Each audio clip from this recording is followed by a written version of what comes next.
Voilà, c'était donc les présidents russes Vladimir Poutine et biélorusse Alexandre Loukachenko que l'on vient d'écouter, une conférence de presse à l'issue de leur rencontre. On va débriefer ensemble cette conférence de presse en compagnie de notre invité, Pierre Laurin, journaliste, écrivain, spécialiste de la Russie, auteur de l'Ukraine, une histoire entre deux destins aux éditions Bartilla. Merci beaucoup d'avoir patienté. Je sais que vous êtes là depuis quelques heures déjà. On attendait justement que... On attendait. Voilà, cette conférence de presse dont il a été question. Alors, du football, évidemment. On ne va pas s'intéresser au match d'hier soir. On va plutôt s'intéresser à ce qui s'est dit, là, en direct. Donc, on voit qu'il y a une alliance très forte entre la Russie et la Biélorussie. C'est une alliance qui existe déjà depuis de nombreuses années. Mais en quoi c'était... Une petite remarque sur la partie footballistique. Parce que l'Argentine est l'un des pays qui ne sanctionne pas la Russie au sujet de l'Ukraine. De même que le Brésil, comme l'a indiqué indirectement le président Loukachenko. C'est-à-dire que ce que l'on a senti, c'est qu'effectivement, les deux équipes ont remarquablement joué, qu'il aurait peut-être appelé Macron, mais qu'il a appelé le président argentin. Et ça, c'est un signe que la Russie est reconnaissante à l'Argentine, et pas seulement à l'Argentine, mais à l'ensemble du continent sud-américain, d'être plutôt neutre dans le conflit. Ceci dit, effectivement, la Russie et la Biélorussie sont ensemble depuis 1999, lorsqu'a été signé le traité d'union des États. Donc, ils feront partie d'un même ensemble. Ça n'a pas toujours été très flagrant parce que chacun tirait de son côté, en particulier la Biélorussie pendant longtemps lorgnait du côté des Occidentaux qui lui faisaient bon accueil lorsque cela contredisait les intérêts russes. Mais dès lors que le problème des droits de l'homme intervenait, les Occidentaux se sont désengagés complètement de la Biélorussie. Donc la Biélorussie, à ce moment-là, s'est tournée entièrement du côté de la Russie. Et là, l'état d'union a commencé à prendre forme. Mais il est très intéressant de constater qu'il va y avoir un forum des régions russes et biélorusses. Et ça existe depuis très longtemps. Et les interpénétrations économiques en particulier sont très fortes entre les régions, alors que les relations entre les États russes et biélorusses étaient parfois un peu antagonistes. Mais on a senti que quand même la Biélorussie est complètement dépendante aujourd'hui de la Russie. On le sent bien dans le discours d'Alexandre Loukachenko. Oui, bien entendu. Du point de vue énergétique, la Russie est dépendante. Maintenant, effectivement, comme Loukachenko l'a dit, la Russie dépend également de la Biélorussie pour certaines activités, des machines-outils, certaines technologies.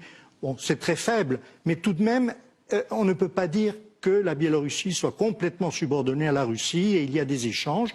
Et justement, la réunion d'aujourd'hui répondait à l'impératif de mettre au point ces échanges d'une manière approfondie dans le contexte actuel des sanctions, qui ne touchent pas seulement la Russie, mais qui touchent également la Biélorussie.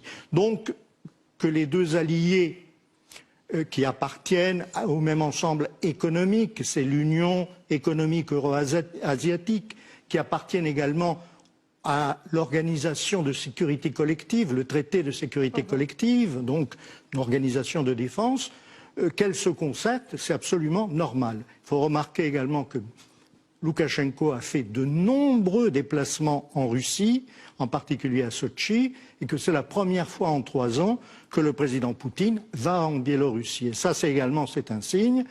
Ça signifie que pour Poutine, Loukachenko n'est pas forcément quelqu'un qui vient le voir pour commander des choses, que la Russie a également intérêt à entretenir.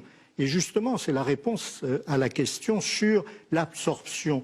Je ne pense pas que la Russie ait intérêt à absorber la Biélorussie, simplement parce que actuellement, à l'ouest de l'ensemble de l'ancienne Union soviétique, la Biélorussie est son seul allié. Si elle absorbe la Biélorussie, elle n'a plus d'alliés. C'est fini. C'est simplement la Russie qui va jusqu'à la Pologne. Et là, je ne pense pas que ce soit très intéressant pour la Russie. En plus, ça contredit complètement la politique russe qui dit l'OTAN progresse vers nous et il ne s'agit pas non plus pour la Russie de montrer qu'elle a des velléités d'aller jusqu'à la Pologne. Donc là, on est dans l'à peu près. Et puis je crois qu'il y a un point très important. Vous avez remarqué qu'on a abordé les questions de défense d'une manière très neutre. Exactement.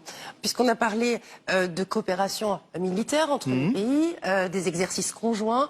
Vladimir Poutine a dit que c'était voilà, des exercices qui étaient également effectués entre les alliés de l'OTAN. Voilà, des manœuvres tout à fait normales, on va dire. Et puis on a parlé aussi d'un espace commun de défense aérienne.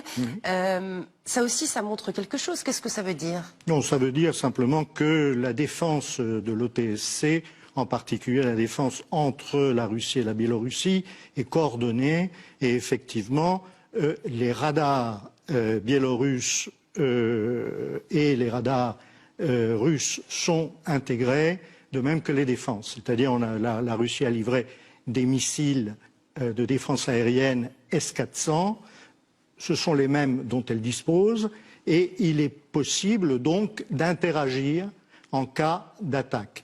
De même, les manœuvres sur les avions qui portent des armes spéciales, là également, il s'agit de former des pilotes biélorusses pour que ces unités aériennes puissent être stationnées en territoire biélorusse. Donc, ce sont des choses que les alliés, normalement, font. Là, dans le contexte de l'Ukraine, ça signifie attention, parce que déjà, les Russes passent facilement par le territoire biélorusse pour les attaques de drones en particulier contre le nord de l'Ukraine. Là, en cas d'intervention possible de l'OTAN, il risquerait d'y avoir une contre-offensive qui viendrait non pas seulement de la Russie, mais également de la Biélorussie. Donc là, c'est peut-être une mise en garde très discrète, vous avez remarqué. Mais en revanche, pour les spécialistes de l'armement, c'est quelque chose d'assez concret. Et puis, il y a toujours ce qui ne s'est pas dit. Parce qu'il y avait les représentants des services de sécurité, il y a les ministres de la Défense. Que se sont-ils dit? On n'en sait rien. Et là, ça laisse planer un doute. Et le doute, c'est que peut-il se passer dans les semaines qui viennent? Pour les Ukrainiens, il est évident qu'ils ne peuvent pas laisser leur frontière nord avec la Biélorussie dégarnie. C'est-à-dire qu'ils sont obligés de mettre des troupes et cela peut faciliter une offensive d'hiver des Russes. Donc tout cela, c'est très subtil, mais je crois que les choses sont relativement claires dans la mesure où l'alliance est confirmée. Et puis on laisse planer le doute, on ne sait pas ce qui peut se passer réellement. Et donc pour les Ukrainiens et pour leurs alliés occidentaux, eh bien ça complique un peu le problème de la défense de l'Ukraine. C'est une manière aussi de mettre la pression justement sur l'Ukraine? Indirectement, oui, bien sûr, bien sûr. En tout cas, l'Ukraine ne peut pas se permettre aujourd'hui de retirer des troupes de la frontière avec la Biélorussie. Au contraire, elle devrait les renforcer si elle prend la menace éventuelle, potentielle, non formulée, s'il la prend au sérieux.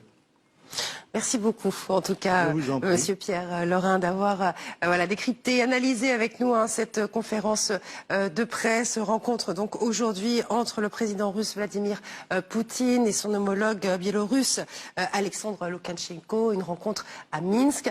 Pierre Lorrain, merci beaucoup. Je rappelle que vous êtes journaliste, écrivain, spécialiste de la Russie et auteur de l'Ukraine, une histoire entre deux destins aux éditions Bartia. Voilà.